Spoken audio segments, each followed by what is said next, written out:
Bismillahirrahmanirrahim. Assalamualaikum warahmatullahi wabarakatuh. Innal hamdalillah nahmaduhu wa nasta'inuhu wa nastaghfiruh wa na'udzu billahi min shururi anfusina wa min sayyiati a'malina. Man yahdihillahu fala mudhillalah wa man yudlil fala hadiyalah. Wa asyhadu an la ilaha illallah wahdahu la syarikalah wa asyhadu anna Muhammadan 'abduhu wa rasuluhu la nabiyya ba'dah. Ya ayyuhalladzina amanu taqullaha haqqa tuqatih wa la tamutunna illa wa antum muslimun. Ya ayyuhan nasu taqu rabbakumul ladzi khalaqakum min nafsin wahidah wa khalaqa minha zawjaha wa batha minhuma rijalan katsiran wa nisaa'a wattaqullaha alladzi tasaaluna bihi wal arham innallaha kana 'alaikum raqiba.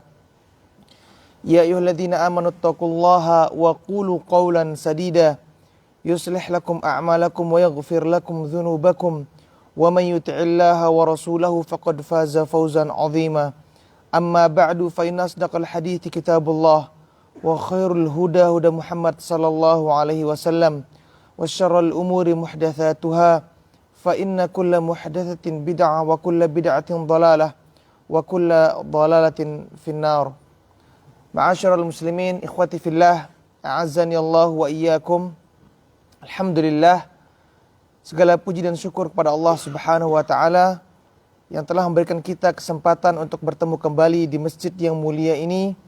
Mudah-mudahan Allah Subhanahu wa taala menerima segala amal ibadah kita semuanya, dan semoga Allah Subhanahu wa taala memberikan kita taufik dan manfaat dari pelajaran yang akan kita pelajari di pagi hari ini. Melanjutkan kembali kajian kita masih dalam bab yang sama, Babu al-wasiyatu bin nisa, bab wasiat untuk berbuat baik kepada wanita, dan kita telah sampai pada hadis yang ke-274. Di sini Al-Imam An-Nawawi rahimahullahu taala membawakan hadis yang sahih, diriwayatkan oleh Al-Imam Bukhari dan Muslim dalam sahih mereka.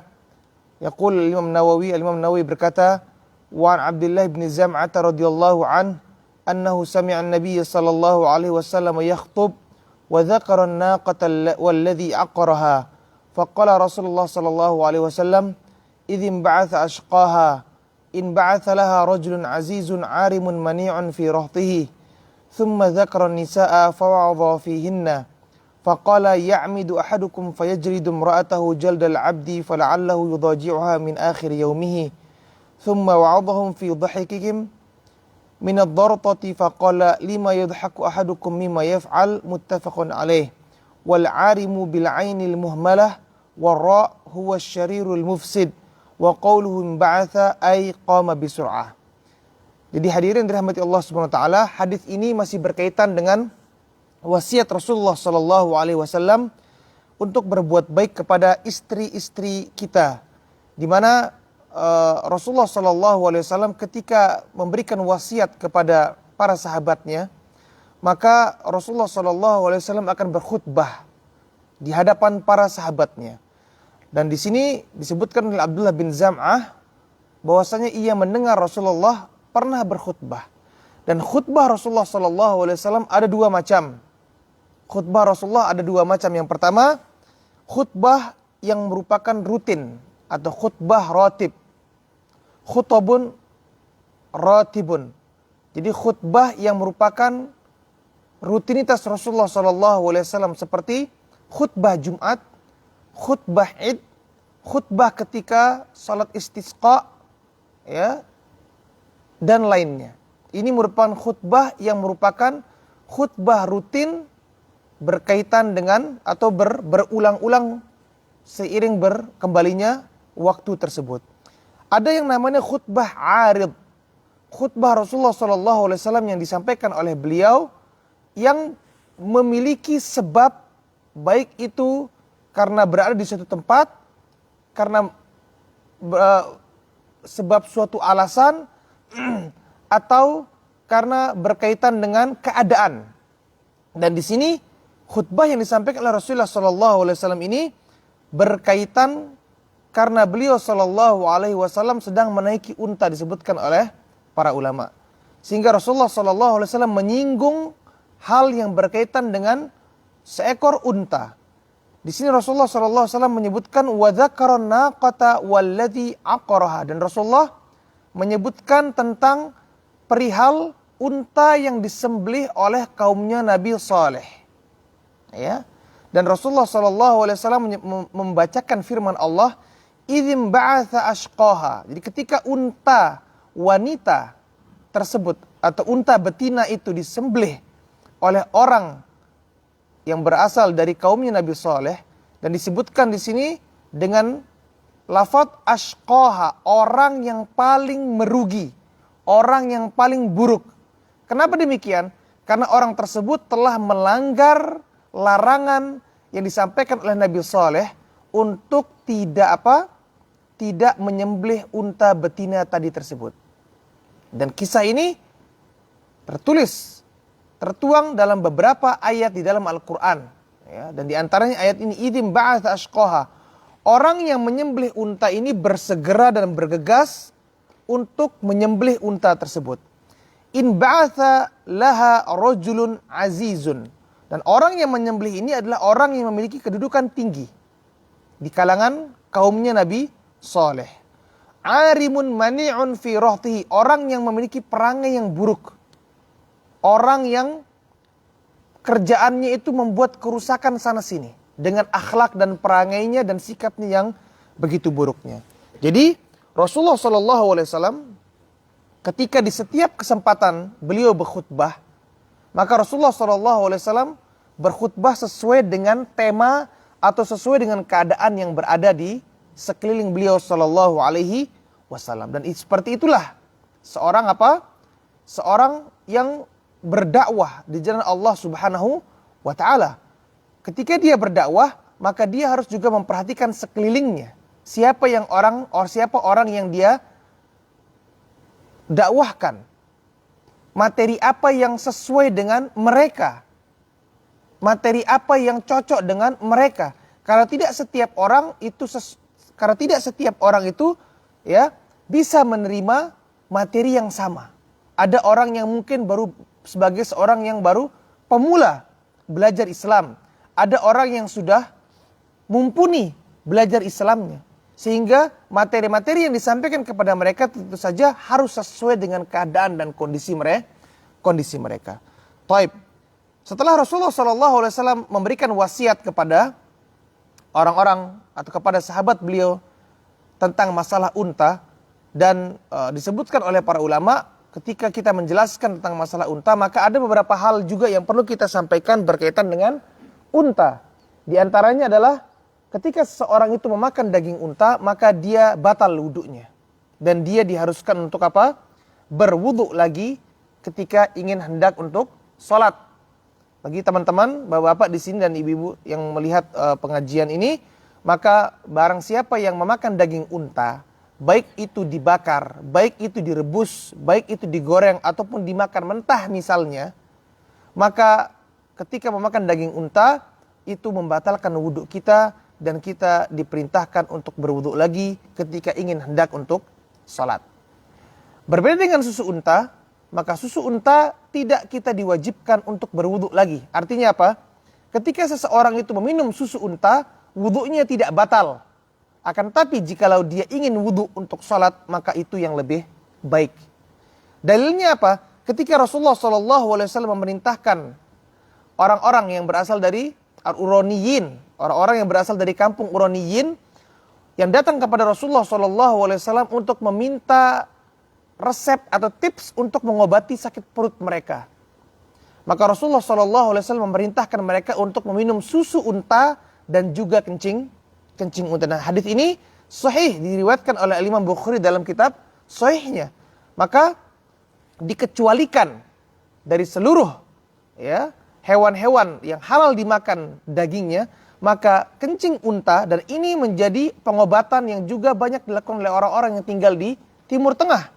Sebagian dari kita mungkin akan merasa, wah ini sangat ekstrim sekali minum kencing unta. Akan tetapi itulah yang disampaikan oleh Rasulullah SAW, dan terbukti mujarab orang yang memiliki problem penyakit perut, punya problem dengan ususnya, problem dengan lambungnya dan lain sebagainya, jikalau mereka merutinkan minum susu dan kencing unta, maka atas izin Allah Subhanahu wa taala akan apa? Akan disembuhkan penyakitnya. Intinya, orang-orang yang diperintahkan oleh Rasulullah SAW untuk meminum susu unta itu tidak diperintahkan oleh Rasulullah untuk apa? Berwudu. Seandainya meminum susu unta itu membatalkan wudu mereka dan membuat mereka wajib untuk berwudu lagi, niscaya Rasulullah SAW tidak akan diam dan pasti akan memerintahkan mereka untuk apa? Untuk berwudu lagi. Akan tapi kenyataannya tidak diperintahkan oleh Rasulullah SAW untuk berwudu lagi setelah meminum susu unta. Taib. Summa dzakara nisaa. Kemudian Rasulullah SAW menyebutkan perihal tentang wanita atau para istri. Fawa'adha fihinna, dan Rasulullah memberikan nasihat kepada para sahabatnya untuk menasihati atau untuk berbuat baik kepada istri-istri mereka. Faqala, kemudian Rasulullah berkata, ya'midu ahadukum fayajlidu imra'atahu jaldal abdi. Fala'allahu yudaji'uha min akhiri yaumihi. Kata Rasulullah SAW, ada orang yang dia itu sengaja atau kenyataannya adalah ketika dia marah kepada istrinya, dia memukuli istrinya sebagaimana seseorang tuan memukuli budaknya. Artinya apa? Ketika dia memukul istrinya, memarahi istrinya dengan memukulnya, maka kemarahan dan pukulannya itu berlebihan dan tidak ada bentuk kasih sayang seorang suami kepada istrinya. Seolah-olah ketika dia memukul istrinya tersebut sebagaimana seorang tuan yang memukul budaknya yang melakukan sebuah kesalahan. Fala'allahu yudaji'uha min akhir yaumihi. Kata Rasulullah SAW yang artinya adalah bagaimana mungkin ia bisa memukul istrinya sebagaimana seorang tuan memukul budaknya, kemudian di sore harinya, yang dimana di pagi harinya misalnya dia memukul istrinya seperti itu, bagaimana bisa dia memukul istrinya di pagi hari, kemudian di sore harinya dia meniduri istrinya tersebut. Ini adalah hal yang tidak mungkin dilakukan oleh orang yang apa? Benar-benar mencintai dan menyayangi istrinya tersebut. Kata Rasulullah SAW, bagaimana mungkin di pagi hari kamu memukuli istrimu, kemudian di sore hari kamu ingin bersenang-senang dengan istrimu, dengan apa? Tidur dengan istrinya. Bagaimana mungkin hal ini terjadi? Oleh karena Rasulullah SAW memberikan nasihat kepada seluruh kaum muslimin untuk bersikap baik dan tidak berbuat kasar kepada istrinya. Ini disebutkan oleh Rasulullah SAW, bagaimana mungkin akal yang seperti apa yang bisa terjadi, yang ada pada diri seseorang yang di pagi hari dia memukuli istrinya sebagaimana orang memukuli budaknya. Kita bisa bayangkan orang yang memukuli budaknya itu mungkin memukuli dengan keras, dengan pukulan yang benar-benar kasar misalnya, karena mungkin dia memukuli budaknya, orang yang tidak memiliki harga di matanya misalnya. Dan ini adalah kenyataan yang terjadi pada zaman dahulu dimanapun, bukan hanya di negeri Arab saja. Sebagian orang selalu menyudutkan negeri-negeri Arab perihal permasalahan budak, padahal perbudakan di negeri Arab setelah datangnya Islam itu adalah yang terbaik. Kenapa demikian? Karena Islam datang justru berupaya untuk membebaskan dan membersihkan yang namanya perbudakan. Perbudakan sudah ada sebelum Islam. Islam datang justru berupaya untuk membersihkan dan menghilangkan yang namanya perbudakan di muka bumi. Buktinya apa? Setiap ada pelanggaran dalam syariat, maka Rasulullah memberikan jalan keluar dengan kafarah atau penebusan apa? Di antaranya itqu raqabah. Bebaskanlah budak. Orang yang berhubungan dengan istrinya di siang hari bulan Ramadan, itqu raqabah, membebaskan budak. Seorang yang memelihara istrinya, yang mengatakan istrinya adalah sebagai seperti ibunya dan lain sebagainya, mendihar, tidak mau tidur dengan istrinya, bersumpah demikian, maka kafarahnya atau tebusannya adalah membebaskan budak. Seorang yang bersumpah kemudian melanggar sumpahnya, maka di antara kafarahnya adalah membebaskan budak. Ini bukti apa? Bukti Islam berupaya untuk membersihkan yang namanya perbudakan. Dan perbudakan terjadi di mana-mana saja, di negeri barat, di negeri-negeri di Asia, di Jepang, di Cina, di Afrika dan lain sebagainya. Perbudakan terjadi di mana-mana. Ya.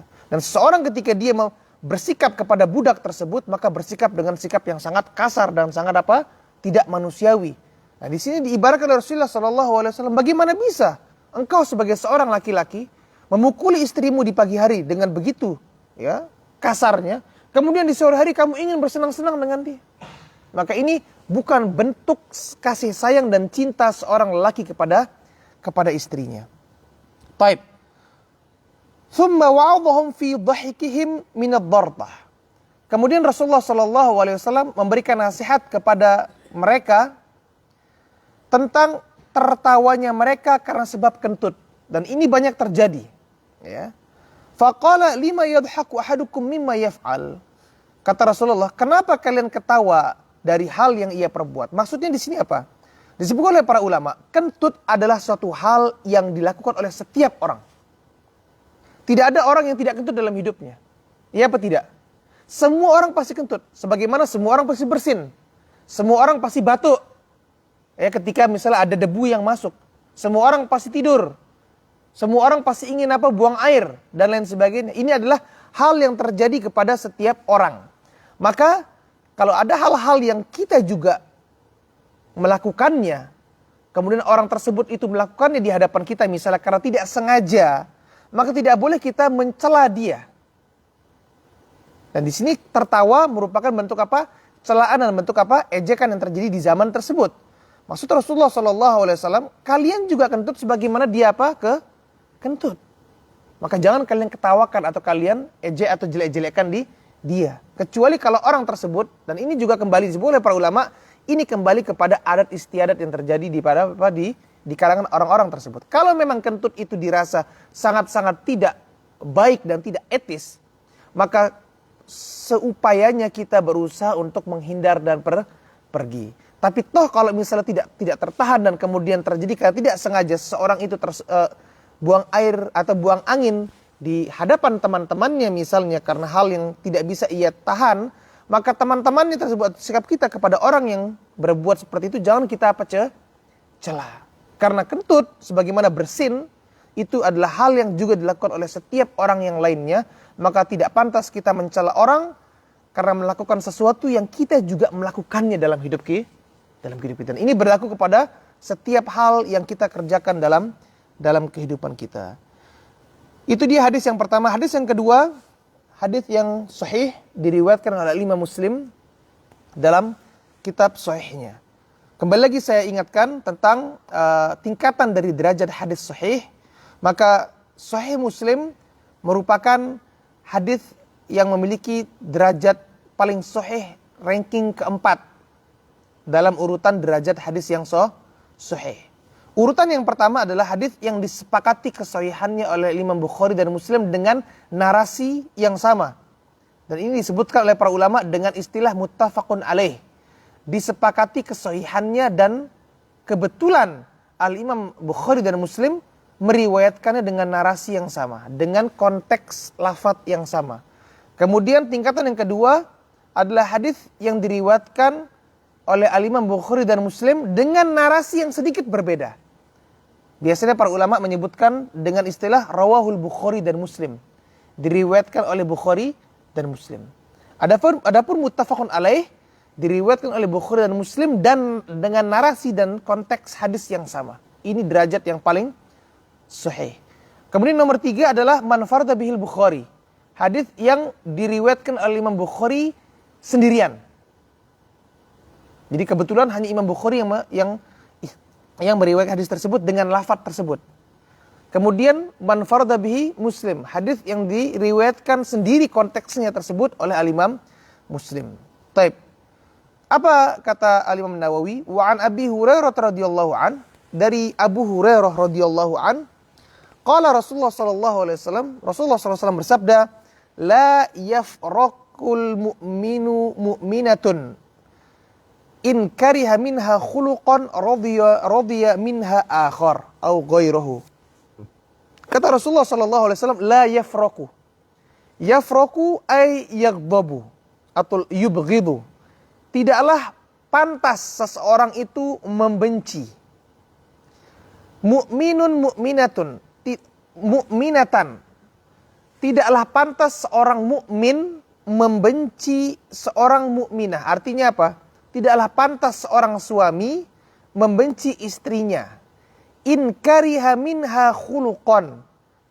Kalau dia benci dengan salah satu akhlak dan sifat dari istrinya tersebut, radiya minha akhar. Pasti dia akan menemukan sikapnya yang lain yang apa? Yang menyenangkannya. Artinya apa?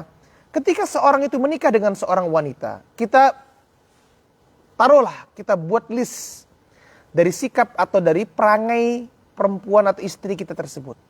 Katakan kita menemukan 100 perangai. Yang kita benci mungkin apa? Misalnya dia apa? Dia kalau ngomong ketus berarti cuman 1. Dia kalau misalnya kalau keluar lama misalnya berarti 2 misalnya. Berarti ini 2 hal yang kita benci dari wanita tersebut. Akan tapi hal yang kita senang atau kita ridho dari dia banyak.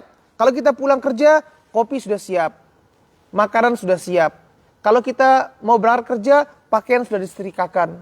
Pakaian sudah jadi. Berarti kalau kita membenci beberapa sifat yang kenyataannya ada pada wanita tersebut, maka ingatlah begitu banyaknya sifat yang kita cintai dari dia. Sehingga jangan sampai 2 hal yang begitu kecilnya ini atau begitu remehnya itu membuat kita menjadi melupakan kebaikan istri kita kepada kita dan membuat kita menjadi apa? Membenci dia. Dan ini dilarang oleh Rasulullah SAW. Khususnya kita sebagai seorang laki, kita harus bersikap adil. Isyarat dari Rasulullah SAW, janganlah engkau meniru sifat kebanyakan wanita. Karena kebanyakan wanita atau sebagian wanita justru mereka yang memiliki sifat seperti ini. Biasanya wanita ketika mereka melihat apa? Keburukan yang dilakukan oleh suaminya, maka akan hilang semua apa? Kebaikan yang pernah dilakukan oleh suaminya tersebut. Ini dijelaskan oleh Rasulullah SAW dalam hadisnya. Kata Rasulullah SAW, biasanya sifat perempuan, tidak saya katakan semua, biasanya sifat perempuan itu apa? Idza ahsanta ila ihdahunna dahra, kalau engkau sebagai seorang suami telah bersikap baik kepadanya sepanjang tahun, thumma asa'ta ilaiha marrah, kemudian sekali aja buat salah sebagai seorang suami, ya, lupa beliin bunga, lupa beliin coklat, ya, misalnya, satu aja kesalahan yang dilakukan oleh suami, apa kata istri? Ma ra'aitu khairan minka qat. Aku tidak pernah melihat engkau berbuat baik kepadaku. Kamu tidak pernah berbuat baik kepadaku dan lain sebagainya. Ini sifat perempuan. Nah, kita sebagai seorang laki jangan ikut-ikutan seperti ini, kata Rasulullah SAW. Kita harus adil. Ya. Apa kata Allah Subhanahu wa taala dalam Al-Qur'an? Wala yajrimannakum syana'ana qaumin ala alla ta'dilu. Janganlah sampai kebencianmu kepada suatu kaum membuat engkau berlaku tidak adil. Jadi kalau kita memiliki istri, ada sifat-sifatnya yang dia kurang di sana, maka jangan hal tersebut lantas membuat kita membencinya karena hal tersebut. Dan tentu saja kekurangan yang ia miliki tersebut merupakan tugas kita untuk menasihatinya, tapi bukan berarti menjadikan kita pantas untuk membencinya. Kemudian benci tersebut akhirnya membuat kita apa? Tidak berbuat adil kepadanya atau berbuat zolim kepada istri kita tersebut. Waliyadzubillah.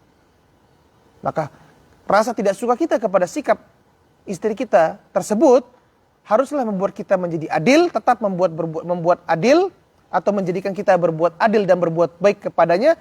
Perbanyaklah untuk mengingat kebaikan-kebaikan yang telah dilakukan oleh istri kita kepada kita. Ini dia kata Rasulullah SAW.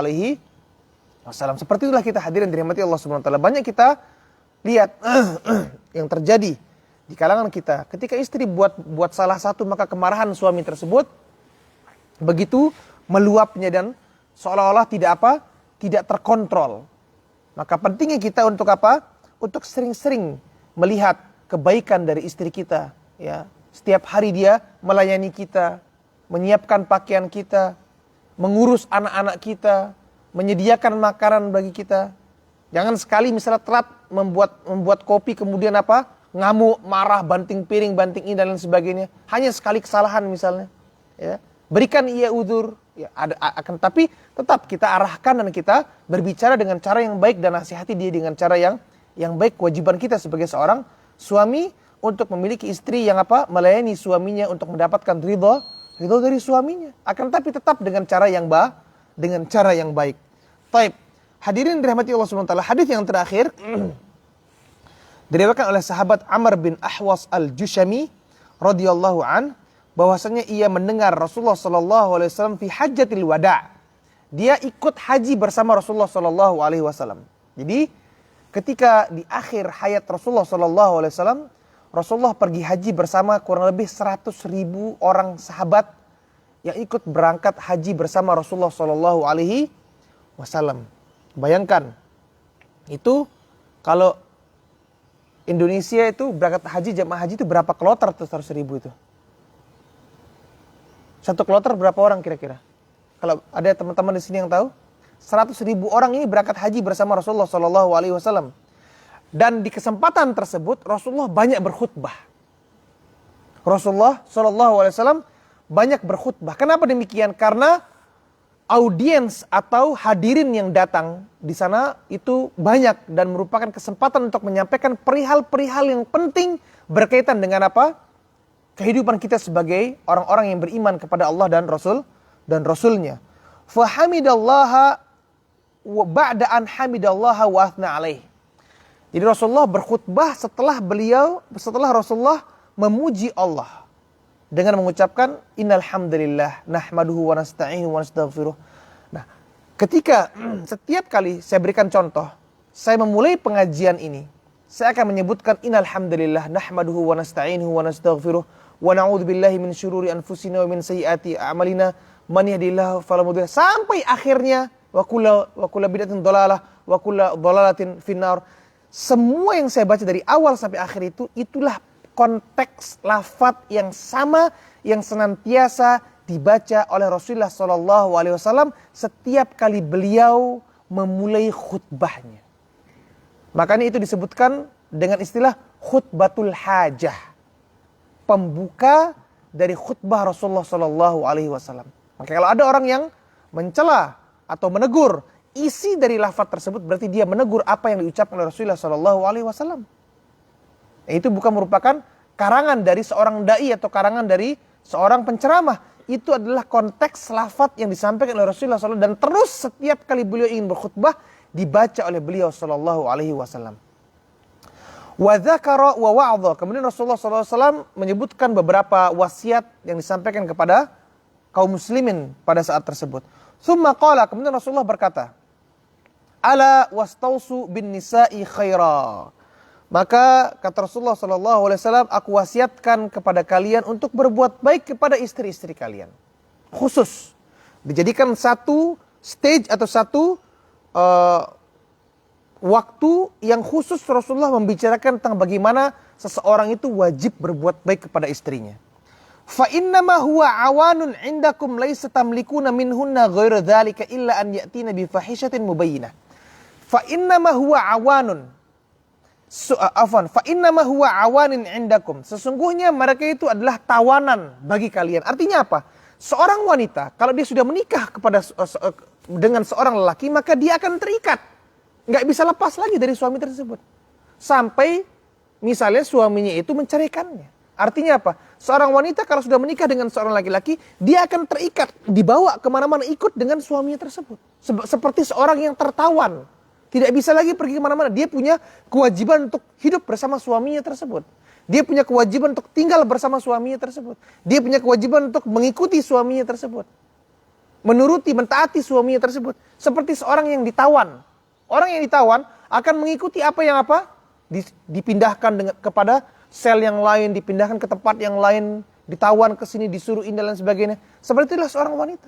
Oleh karena kita sebagai seorang lelaki menyadari wanita ini seperti tawanan dalam diri kita, maka wajib kita untuk apa? Berbuat baik kepada mereka. Dan ini juga apa? Isyarat dari Rasulullah SAW kepada setiap lelaki yang memiliki anak perempuan atau punya saudari yang akan dinikahkan dengan seorang laki-laki. Perhatikan siapa yang akan engkau nikahkan anakmu atau saudarimu dengan lelaki tersebut. Setelah ia menikah dengan lelaki tersebut, ia akan terikat dengan lelaki tersebut. Baik agama suaminya, maka akan baik agama anakmu. Buruk agama suaminya, maka akan otomatis ikut juga anak tersebut. Karena istri dominannya mengikuti suami. Kalau suami baik agamanya, insya Allah istri akan baik agamanya. Tapi kalau suami tidak memiliki agama, tidak mengajar agama kepada istrinya, acuh tak acuh terhadap Islam, engkau nikahkan anakmu dengannya, maka yang terjadi adalah anakmu akan mengikuti suaminya. Ini yang terjadi. Maka ini perlu kita perhatikan. ketika anak kita menikah dengan seseorang, ia akan menjadi seperti tawanan suaminya. Ikut kemana suaminya. Suaminya ke sini ya ikut. Suaminya ini ya ikut. Suami tidak pernah melarang ini ya tetap begitu anaknya. Tidak pernah dinasihati dan lain sebagainya. Oleh karenanya, pilihlah orang yang baik untuk kita jadikan apa? Suami dari anak atau dari saudari kita. Walaisa tamlikuna minhunna ghaira dzalik illa an ya'tina bi fahishatin mubayyinah. Yang dimana kata Rasulullah sallallahu alaihi wasallam, kalian tidak tidak memiliki apa-apa selain itu. Artinya apa? Kalian tidak boleh memukulnya. Kalian tidak boleh berbuat lebih-lebihan. Kalian tidak boleh bersikap kasar kepada mereka, kata Rasulullah SAW. Illa an ya'tina bi fahishatin mubayyinah, kecuali mereka itu melakukan perbuatan keji yang nyata. Maka kata Rasulullah, fa in fa'alna, kalau seandainya mereka itu melakukan perbuatan keji, istri-istri tersebut, kata Rasulullah, fahjuruhunna fil madaji', maka hajar mereka dari tempat tidur. Tidak tidur dengan mereka. Pisah ranjang. Teguran kepada istri agar ia menyadari kesalahannya. Lihat bagaimana mulianya Islam ini. Tidak ada langkah pertama kalau istri buat salah itu pukul dia. Enggak. Itu langkah terakhir. Pertama nasihati dulu. Ketika istri melakukan sebuah kesalahan. Melakukan sebuah perbuatan dosa. Nasihati dia. Tidak mau dinasihati, masih terus melakukan hal tersebut, naik ke tingkat yang berikutnya. Pisah ranjang, suami tidur di luar. Untuk memberikan apa? Teguran kepada istrinya, supaya ia berhenti melakukan perbuatan dosa tersebut. Taib. Wadribuhunna darban ghairu mubarrih. Taib. Kalau masih terus melakukan hal tersebut, setelah pisah ranjang masih nggak mau berhenti berbuat dosa, maka boleh dipukul. Tapi bukan pukulan yang membuat cedera. Beda orang memukul buat cedera sama memukul untuk apa? Pukulan sebagai teguran. Kalau pukul untuk buat cedera misalnya dengan kepalan. Ya, bener niat-niat mukul. Tapi pukul untuk membuat teguran misalnya dengan diceples misalnya. Apa ya bahasa Indonesia diceples itu? Pokoknya dipukul, diceples lah gitu. Dan juga tidak memukul di muka. Islam mengharamkan seseorang memukul orang lain di wajahnya. Jadi kalau misalnya istri tidak mau mendengarkan nasihat suaminya, dinasihati pertama. Masih terus melakukan perbuatan dosa, dipisah ranjang. Masih terus, baru dipukul oleh suaminya. Dan ini pun pukulan yang tidak membuat cedera, tidak meninggalkan bekas, tapi pukulan yang memberikan teguran dan untuk membuat ia menjadi sadar, tidak di wajah. Fa'in ata'nakum fala tabghu alaihin nasabila. Kalau dia sudah menuruti engkau, jangan cari-cari jalan untuk tetap bisa berbuat semena-mena kepada istri. Jangan tetap dipukul misalnya. Sudah. Dan ini adalah peringatan keras dari Rasulullah SAW kepada para suami yang otoriter dan bersikap kasar kepada istrinya. Ala inna lakum ala nisaikum haqqa. Sungguhnya kalian itu punya hak atas istri-istri kalian. Wali nisaikum alaikum haqqa. Dan begitu juga istri kalian itu punya hak. Masing-masing punya hak. Janganlah sebagai seorang suami itu hanya fokus memperhatikan bagaimana ia mendapatkan haknya dari istrinya. Tapi dia harus fokus bagaimana ia mengerjakan kewajibannya sebagai seorang suami. Begitu juga istri. Banyak istri yang menuntut hak-haknya saja. Kamu harusnya begini kepada aku, kamu harus begini kepadaku, kamu harus begini kepadaku, dan lain sebagainya. Jangan begitu. Tapi ia lupa, yang seharusnya ia lebih prioritaskan adalah bagaimana ia memperhatikan kewajibannya sebagai seorang istri. Nah, kalau masing-masing lebih memperhatikan kewajibannya daripada mengutamakan, memikirkan tentang haknya, maka kalau masing-masing menunaikan kewajiban, maka otomatis pihak yang lain akan mendapatkan haknya. Iya apa tidak?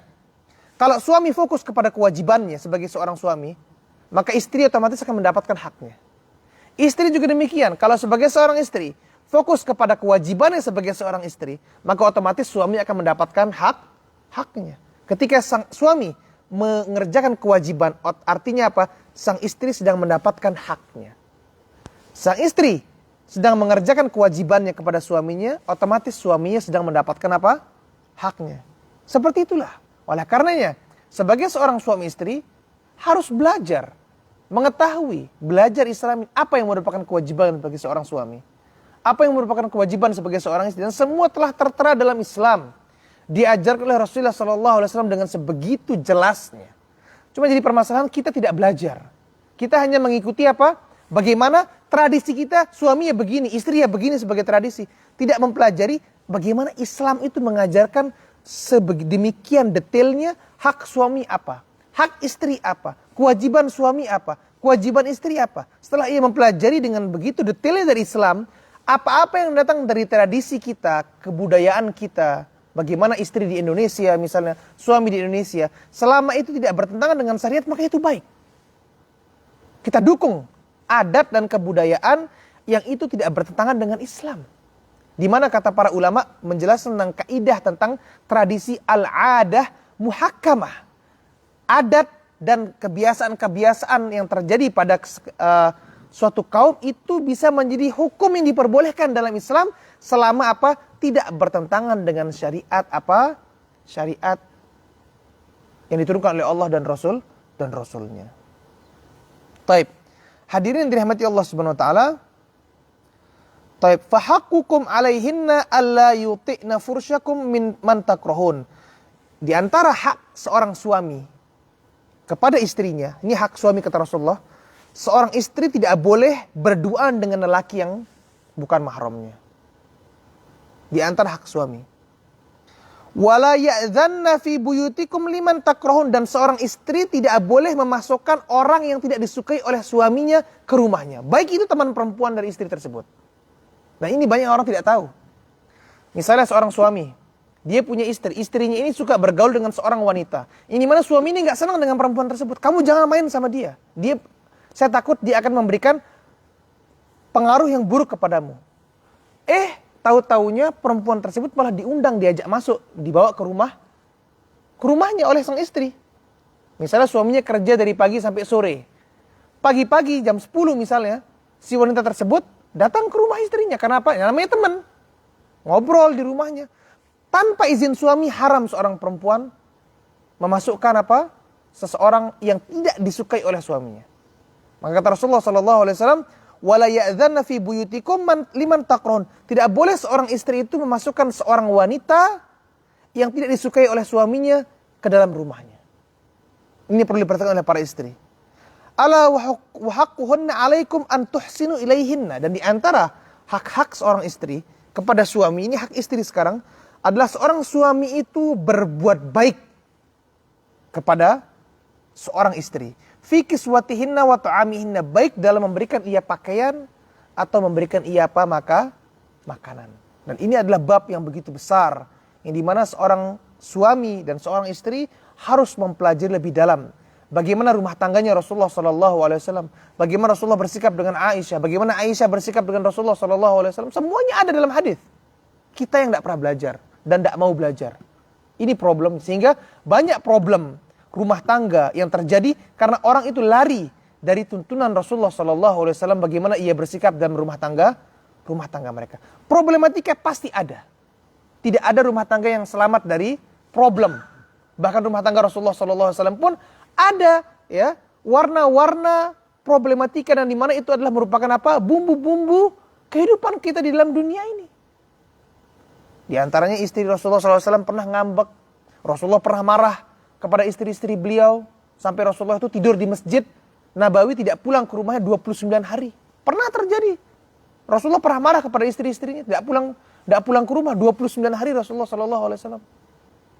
Artinya apa? Rumah tangga itu problem itu ada. Namanya itu adalah lika-liku kehidupan kita dalam kehidupan di dunia ini. Hanya saja problem-problem tersebut akan menjadi luntur dan terselesaikan ketika seorang itu ingin menyelesaikannya dengan solusi yang diajarkan oleh Rasulullah Sallallahu Alaihi Wasallam. Jadi hadirin dirahmati Allah Subhanahu Wa Taala, Bagaimana kita berbuat baik kepada seorang istri itu merupakan kewajiban bagi seorang suami, dan seseorang yang berbuat buruk kepada istrinya maka dia adalah orang yang paling buruk, kata Rasulullah SAW. Karena apa? Orang yang paling baik adalah orang yang paling baik kepada istrinya.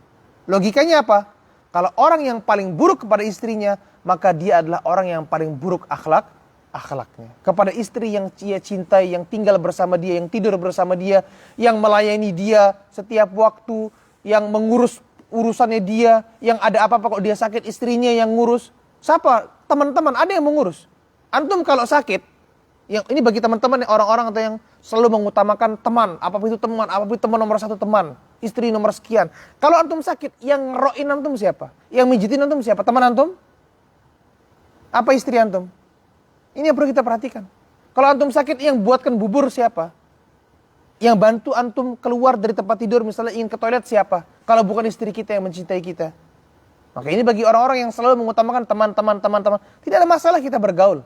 Tapi jangan sampai kita mengutamakan teman jauh dibandingkan istri, yang dimana istri itu adalah apa? Orang yang kita paling utama untuk berbuat baik kepadanya setelah kita berbuat baik kepada kedua orang tua kita. Kata Rasulullah SAW, khairukum li ahli wa ana khairukum li ahli. Sebaik-baik di antara kalian adalah orang yang paling baik kepada istrinya, dan aku adalah orang yang paling baik kepada istriku dari seluruh orang di dunia ini, kata Rasulullah SAW. Mudah-mudahan apa yang saya sampaikan ini memberikan manfaat bagi saya sendiri khususnya, dan bagi seluruh ikhwah yang mendengar, dan semoga Allah Subhanahu Wa Taala memudahkan kita untuk memiliki sifat yang baik kepada istri-istri kita semua, dan mudah-mudahan Allah Subhanahu Wa Taala menjadikan istri kita sebagai istri yang solehah, yang menyenangkan suami dan mentaati suaminya, dan mudah-mudahan Allah Subhanahu Wa Taala memberkahi kehidupan kita semuanya. Mungkin ini yang bisa saya sampaikan pada pertemuan kali ini. InsyaAllah kita akan lanjutkan pada pertemuan yang berikutnya. Kebenaran yang saya ucapkan datangnya dari Allah Subhanahu Wa Taala, dan kesalahan yang saya ucapkan datangnya dari diri saya dan dari setan. Saya tutup sampai di sini. Subhanakallahumma bihamdika asyhadu an la ilaha illa anta astaghfiruka wa atubu ilaik. Assalamualaikum warahmatullahi wabarakatuh.